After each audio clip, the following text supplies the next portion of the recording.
MH29 आवाज सर्वसामान्यांचा।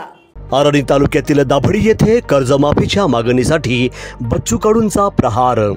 सरकारने शेतकऱ्यांना सोडले वाऱ्यावर, माजी मंत्री बच्चू कडू यांचा घणाघात।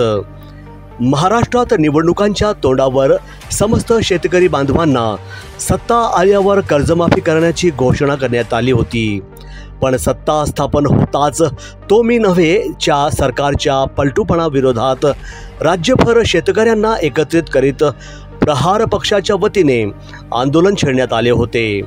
परिणामी समितीचे गठन देखील सरकारने केले, मात्र अजूनही प्रश्न पूर्णतः निकाली लागला नसल्याने राज्याच्या विविध भागात जाऊन प्रहारच्या वतीने शेतकरी कर्जमुक्ती सभा घेऊन शेतकरी व शेतमजूर यांच्या प्रश्नांना वाचा फोडण्याचे काम केले जात आहे।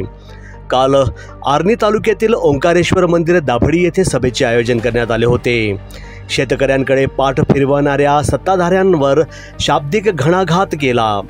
जाती धर्मासाठी लढणारे शेतकऱ्यांसाठी बोलत नाही, आपली लढाई आपल्यालाच लढावी लागणार असल्याचे सांगून लोकशाहीने आपल्यावर जे काही मूलभूत अधिकार दिला आहे त्यानुसार आपल्याकडे सत्ताधाऱ्यांना चालविण्याचे अधिकार दिले, मात्र सत्ताधारी मतदात्यांना चालवित असल्याचे प्रतीत होत आहे। हे दुर्दैव आहे। जगाचा पोशिंदा आपल्या पिकाला सन्मानजनक हमीभाव नसल्याने हतबल होऊन जीवन त्यागतो, परंतु निर्दयी सत्ताधाऱ्यांना व प्रस्थापितांना त्याची कीव येत नाही असे सांगून पुढील लढा तीव्र करणार असल्याचे सांगितले। आपल्या शेतकरी, शेतबांधव, शेतमजूर तसेच दिव्यांग, मेंढपाळ व मच्छीमार यांच्यासाठी हक्काची लढाई ही आपण लढणारच आहोत, ना जातीसाठी ना धर्मासाठी, एक हो तर आपल्या बळीराजासाठी। आज संपूर्ण तालुक्यातच नाही तर महाराष्ट्रात पाण्याने आपले हाहाकार माजविले असून माझ्या बळीराजाचे नुकसान अतोनात झालेले आहे। काही शेतकऱ्यांची तर सरसकट जमिनीसह पीक खरडून गेलेली आहे। अशातच शासन ही झोपेचे सोंग घेत आहे। अशातच आपल्याला जागृत होणे गरजेचे आहे। आपल्या शेतमालाचे व आपल्या शेतीचे नुकसान झाल्याबरोबरच आपल्याला त्वरित शासनाला कळवणे गरजेचे आहे। अशातच आपल्या प्रभागात जी व्यक्ती किंवा लहान मुलं मुली दिव्यांग असल्यास त्यांची तुम्ही जाणीव ठेवून त्यांना त्यांच्या हक्क मिळवून देण्यासाठी त्यासाठी आपण काम करावे, असे माजी मंत्री नामदार बच्चू कडू यांनी आर्णी तालुक्यातील दाभडी या गावात सभेच्या वेळी आपले मत मांडले।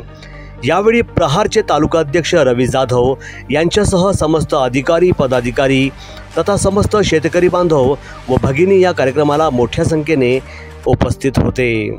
सगळ्यांना 28 सप्टेंबर नागपूरला बोलावतो।